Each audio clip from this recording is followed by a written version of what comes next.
अस्सलाम वालेकुम, नमस्कार, सत श्री अकाल एंड गुड इवनिंग। मैं हूँ अर्ज़ू काज़मी और आप हमेशा की तरह से देख रहे हैं पॉइंट ऑफ व्यू।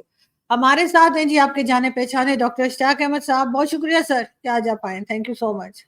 बहुत-बहुत मेहरबानी आरज़ू, आपने इनवाइट किया। बहुत-बहुत शुक्रिया। सर हम आज 2 बातें डिस्कस करेंगे। एक तो जहाँ पर आप मौजूद हैं स्वीडन में, वहाँ की गवर्नमेंट ने कहा है कि $34,000 दिए जाएँगे इमिग्रेंट्स को कंट्री छोड़कर जाने के लिए। ये क्या मामला है और ये किस कंट्री के लोग हैं जिनको जाने के लिए कहा जा रहा है? दूसरी बात हम करेंगे बांग्लादेश की। बांग्लादेश में जो है वो मिस्टर जिन्ना की डेथ एनिवर्सरी सेलिब्रेट की गई और कहा गया कि उनके बड़े शुक्रगुज़ार हैं कि उनकी वजह से उनको एक अलग देश या अलग मुल्क उनका मिला। इन दोनों चीज़ों पे बात करेंगे। सबसे पहले स्वीडन में क्या हो रहा है सर?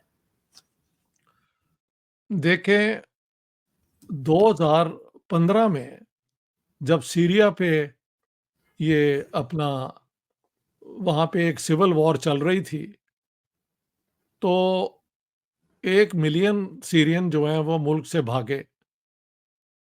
उनमें से 173,000 कहा जाता है, जो हैं वो स्वीडन पहुँच गए। अब स्वीडन की पॉपुलेशन है अब 10 मिलियन हुई है। महल 2015 में अभी 10 मिलियन नहीं थी हुई। उधर सबसे ज़्यादा अलबत्ता उन्होंने जर्मनी ने लिए और फिर बाकी मुल्कों में इधर-उधर गए। हंगरी ने इन कुछ और मुल्कों ने कहा हमने मुसलमानों को लेना ही नहीं है, आप ही इनको इनके साथ निपटें। खैर 173,000 ले तो लिए लेकिन उनके लिए ना घर थे, ना इकॉनमी में कोई ग्रोथ हो रही थी कि उनको एब्ज़ॉर्ब किया जाए और फिर उनमें से कुछ लोग जो आए वो अपने साथ एक्सट्रीमिज़्म भी लेके आए, अपने साथ एक कंज़र्वेटिव कल्चर भी लेके आए।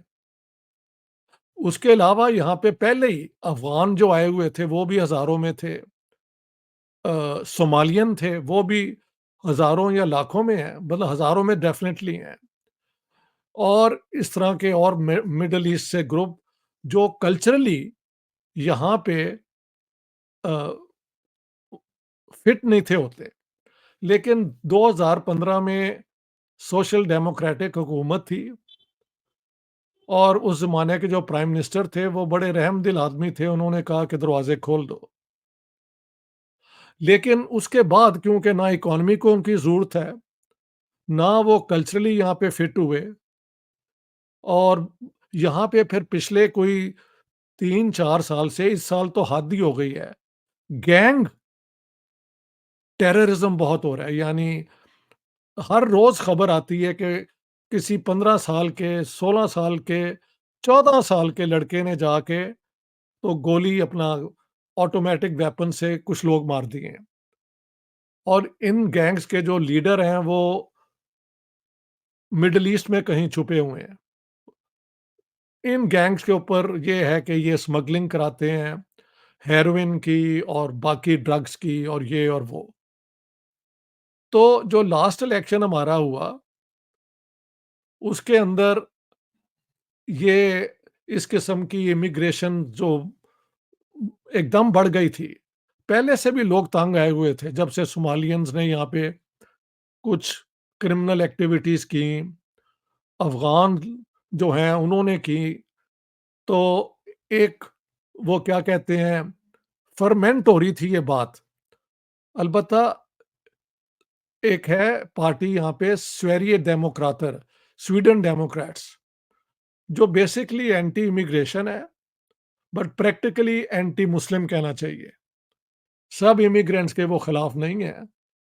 वो कहते हैं कि इंडिविजुअल मुसलमानों के भी हम खिलाफ नहीं हैं, जो बहुत अच्छे हो सकते हैं।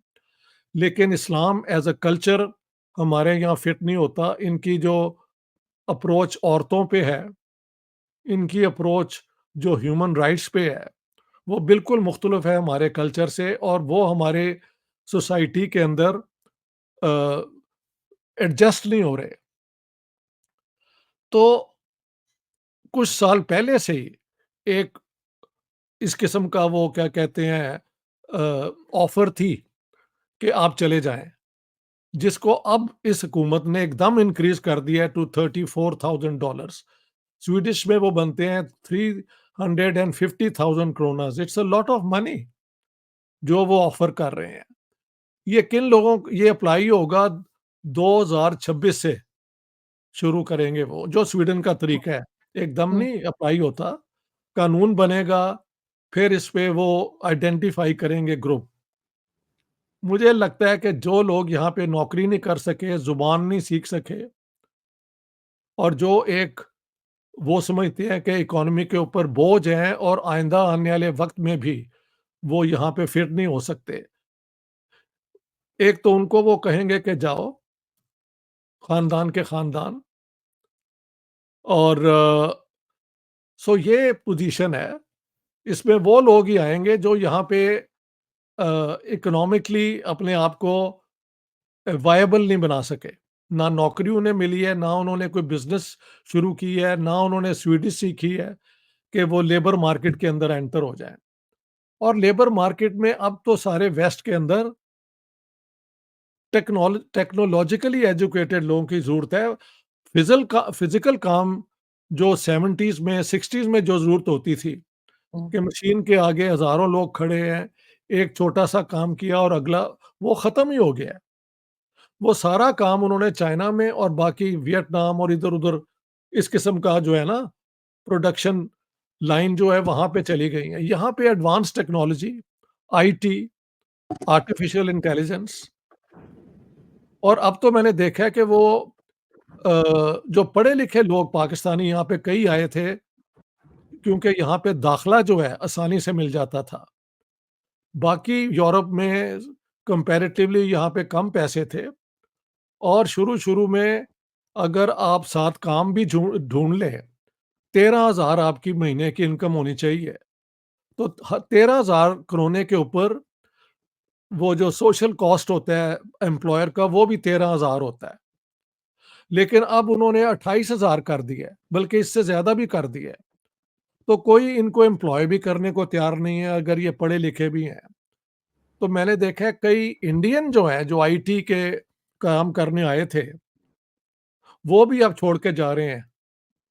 तो स्वीडन के अंदर जनरली एक कोशिश है कि ये जो है ना जितने भी हम यहाँ से इमिग्रेंट्स निकाल सकें, वो बेहतर है और ख़ास तौर पे मुसलमानों पे उनकी नज़र है कि ये कल्चरली इस्लाम जो है यहाँ फिट नहीं होता। ये है बैकग्राउंड। तो सर ये बात सिर्फ़ आपके ख़्याल से स्वीडन तक ही महदूद है या नहीं, बाकी यूरोपियन कंट्रीज़ भी जर्मनी वग़ैरह भी हमने सुना इसी जी तरफ जर्मनी जा रहे के हैं? अंदर भी ऑफ़र इसी किस्म की है। महज़ 28,000 वहाँ करते हैं हुँ, हुँ, और डेनमार्क में $14,000 हैं। इसी तरह नॉर्वे में इसी किस्म की कोई रकम है और जर्मनी हाँ, ये बेल्जियम के अंदर भी है, महल फ्रांस के अंदर भी है। एक-एक करके अब ये होता ये है कि इंडिविजुअल मुल्क करते हैं, फिर यूरोपियन यूनियन के लेवल पे बात होती है हुँ। और शायद कोई एक फीस फिक्स हो जाए। बात ये है कि फर्दर इमिग्रेशन यहाँ पे वेलकम नहीं है। मुझे कई लोग कहते हैं जी हमारा बेटा आना चाहता है, मैंने कहा यार बात सुनो, अब तुम रुख करो कनाडा का, ऑस्ट्रेलिया का और न्यूज़ीलैंड का। वहाँ पे अगर चांस मिल रहा है तो अपने बच्चों को भेजो। यहाँ पे तो जो बेचारे आए हुए हैं मैंने 2-3 की मदद भी की है। वो क्या करते हैं कि अब यहाँ से जब रिफ्यूज़ल हो गया, पढ़े-लिखे लोगों की बात कर रहा हूँ, हुँ, जिन्हें अब एम्प्लॉयर नहीं मिलता जो 28,000 उन्हें पे करे पेपर पे और 28,000 आपको हुकूमत को भी देना पड़ता है। Nobody is going to do it.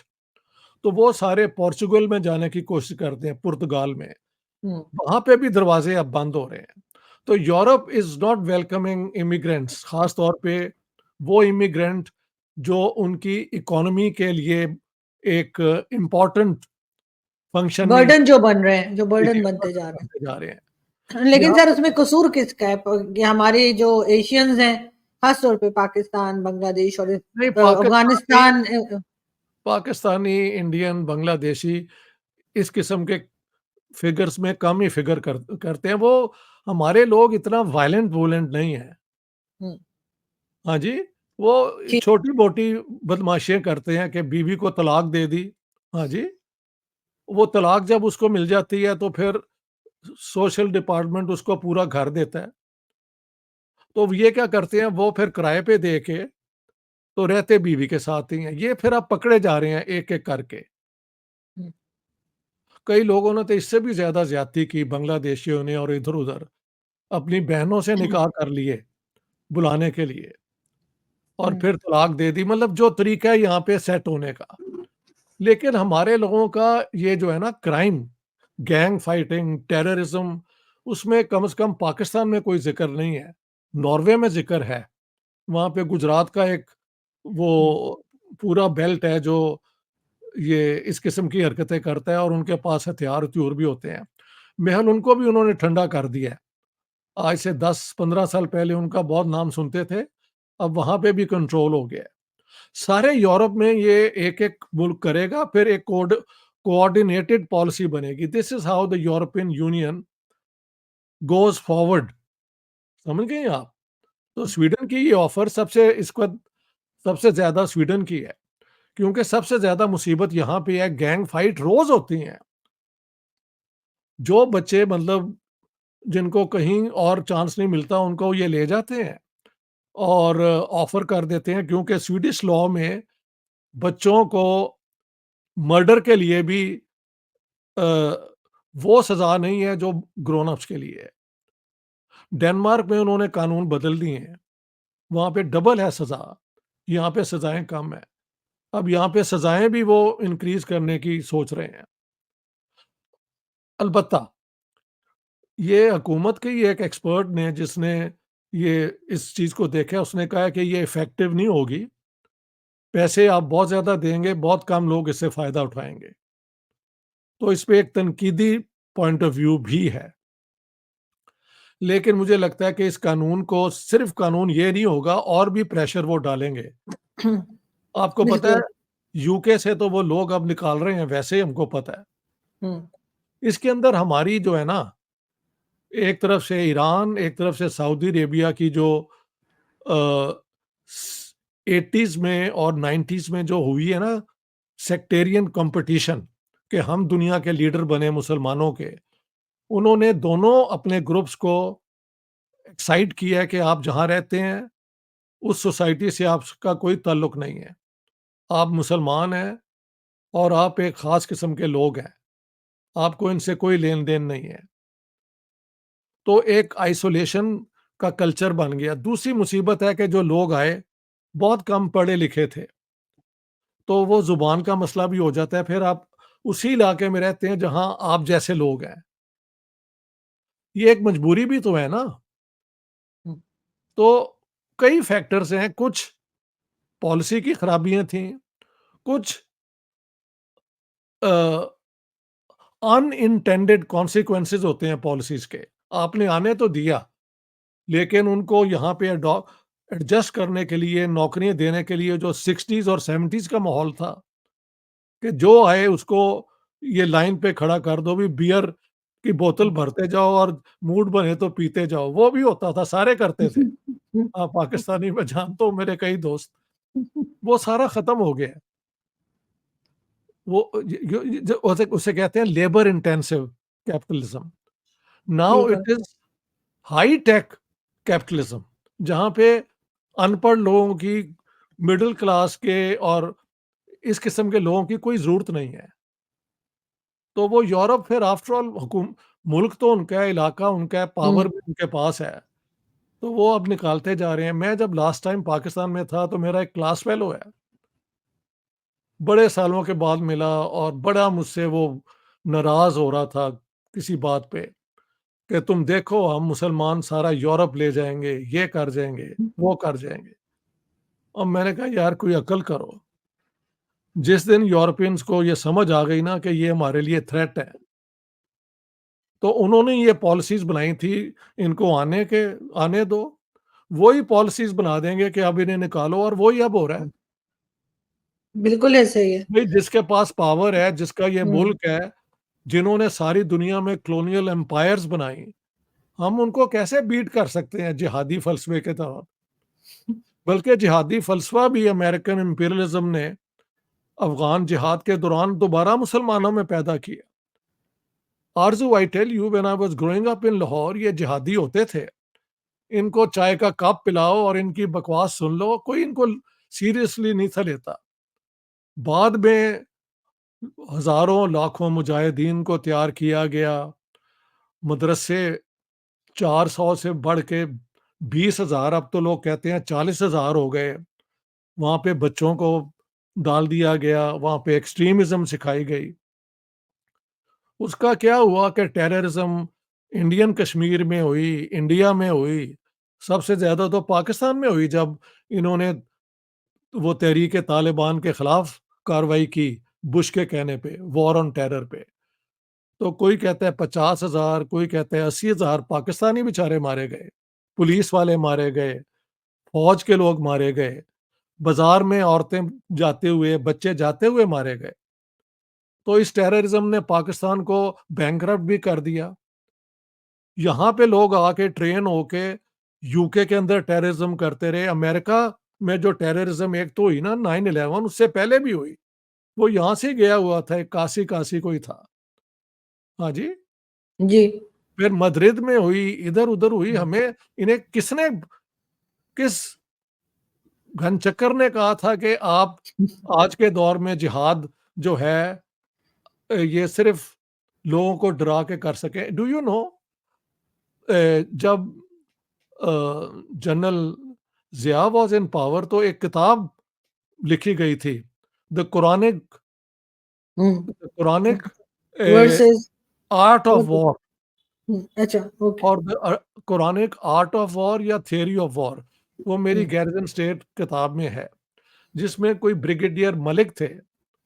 उन्होंने कहा था कि कुरान कहता है कि आप अपने दुश्मनों के दिल में दहशत पैदा कर दो। अब कुरान ने जब कहा होगा दहशत पैदा करने का, वो एक और दौर था। आपने इंडिया में जाके कर लिया, आपने यूके की बसों और अंडरग्राउंड में कर लिया, यूएसए का सबसे बड़ा तो 9/11 कर लिया, लेकिन अल्टीमेटली तो वो चंद हज़ार की बात है ना। उन्होंने फिर क्या किया, पूरा Iraq, by the way Iraq पे कोई जस्टिफिकेशन नहीं थी उसकी, बुश की, हम्म। उसने उसे तबाह कर दिया। और ईरान जिससे अब ये सब तंग है, उसको इतना मजबूत करने में ये अमेरिकन पॉलिसी की बेवकूफ़ी है कि इराक को तबाह किया, ईरान आगे बढ़ गया। तो ये जो है ना वेस्टर्न पावर्स, इनकी गलतियाँ भी बहुत-बहुत बड़ी हैं और ये शॉर्ट साइटेडली भी सोचते हैं। लेकिन जहाँ इनका अपना इंटरेस्ट आ जाता है ना, एंड आई अंडरस्टैंड दैट, फिर देयर इज़ नो वे कि ये आपको कहें कि आ बैल मुझे बाँध। बैल को भगा ही भगाएँगे और दिस मेक्स सेंस यार। कहीं भी दुनिया में आप किसी को वॉक ओवर तो नहीं ना देते कि आपका मुल्क आके छीन ले। तो ये बैकग्राउंड है, ये ट्रेजिक भी है। बिल्कुल ऐसे ही है, लेकिन सर उसमें वो लोग भी बेचारे फंस जाते हैं जिनका कोई कसूर नहीं होता। यही तो वो कह, लोग भी बीच में, वो जिसे कहते हैं ना कि उनको भी निकाला जाएगा। मुझे ये भी याद है कि 2015 में जो लोग आए थे ना, वो ज़्यादातर तेज़ लोग थे, जिनके हम्म। कनेक्शन थे, ये थे। जो गरीब बेचारे सीरियन थे, वो तो वहीं रहे। बिल्कुल। तो ये एक और भी ट्रेजेडी है कि इन हालात में वही लोग फ़ायदा उठाते हैं जिनके नेटवर्किंग हो, जिनके कनेक्शंस हों।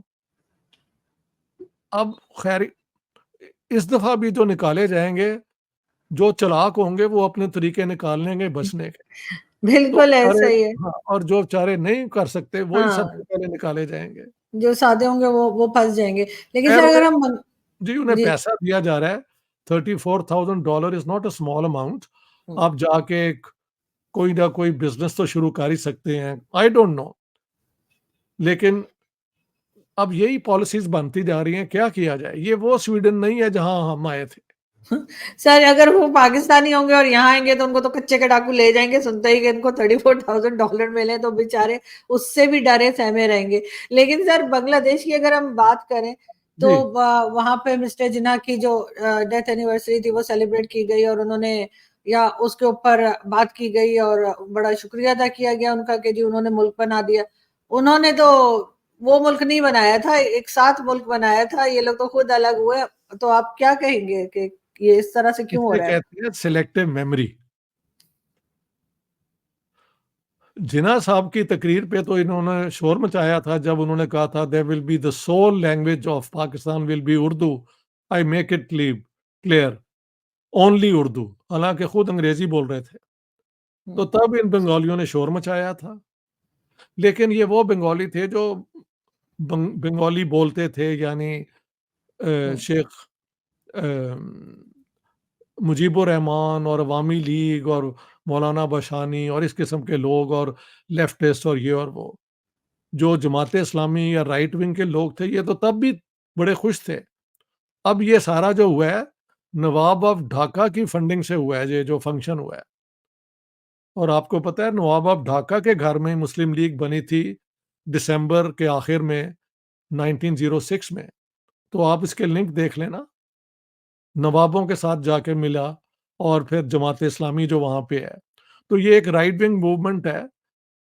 हालाँकि जमात इस्लामी ने जिन्ना साहब को खुद अ, बु बुरा कहते रहे, और जब जिन्ना ने पैगाम भेजा कि आप कहें मौलाना मौदूदी को कि आप पाकिस्तान की सपोर्ट करें, तो उन्होंने कहा वो तो नापाकिस्तान है, नापाक नापाक पाकिस्तान है। लेकिन पॉलिटिक्स में शॉर्ट मेमोरी सबकी होती है। तो अब क्योंकि उन्होंने एक प्रो इंडिया हुकूमत को गिरा दिया है, तो राइट विंग कोशिश कर रहा है कि उसकी छाप वहाँ पे बन जाए। अब देखना है कि ये कितनी दूर तक जा सकते हैं। अ, लोग कह रहे हैं जी ये अमेरिका ने इंडिया को एक वार्निंग के तौर पे किया है कि ये लोग बहुत न्यूट्रल और ये और वो है, so that Indians can fall in line. This is one point of view. कुछ कहते हैं कि हसीना वाजिद ने कहा था कि नहीं जी वो तो हमारे से एक आइलैंड पे बेसिस मांग रहे थे कि हमें बेस दें चीन को कॉन्फ्रंट करने के लिए। तो कई बातें हैं। ये जो है डॉक्टर यूनस जो है, ये खुद हिलरी क्लिंटन के बहुत करीबी दोस्तों में से हैं, और ये free enterprise new liberal capitalism के बहुत बड़े सपोर्टर हैं। तो अब देखें जिन्ना साहब और इस जमात इस्लामी और ये इनका क्या कॉम्बिनेशन आगे चल के बनेगा, वी डोंट नो। लेकिन फिलहाल ये एक सेटबैक इंडिया के लिए है, और मैं समझता हूँ बांग्लादेश की जो एक सेकुलर डेवलपमेंट हो रही थी उसके लिए भी एक बहुत बड़ा हम्म, सेटबैक है। वहाँ पे इकोनॉमिक डेवलपमेंट भी हो रही थी। बिल्कुल। लेकिन हो सकता है हसीना वाजिद जो है ना, अगर आप बहुत ज़्यादा हुकूमत करें तो आप पैरानॉइड भी हो जाते हैं आप, और आपके इर्द-गिर्द जो है ना वो अ सिकोफेंट्स जिसे चमचे कहते हैं वो आ जाते हैं। हम्म, तो फिर लोगों को इन्होंने किसी ना किसी तरीके से नाराज़ भी किया हुआ था। So there are many factors जिसकी वजह से अब ये एक ग्रुप आगे आ रहा है, और पाकिस्तान के डिप्टी हाई कमिश्नर ने वहाँ प्रिज़ाइड किया।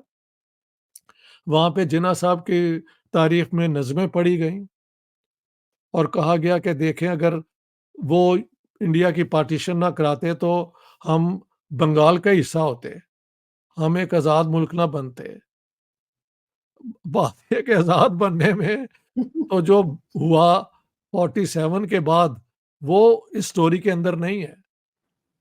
लेकिन ऐसे ही पॉलिटिक्स यूँ चलती है, selective quotation, true. Selective hmm, references, selective politics, selective history, ये this is how we do politics unfortunately. बिल्कुल ऐसे ही सर अपनी मर्जी की चीज निकाल के बता देते हैं और दूसरा हिस्सा छोड़ देते हैं, ये हमेशा होता है। और मेरे ख्याल है हर कंट्री यही करती है। बहुत चलिए, शुक्रिया सर कि आपने आज बहुत ज्वाइन किया। मेहरबानी, बहुत थैंक यू सो मच। बहुत शुक्रिया शुक्रिया आपका। Sir. Take thank care, you. All the best. Thank you. Thank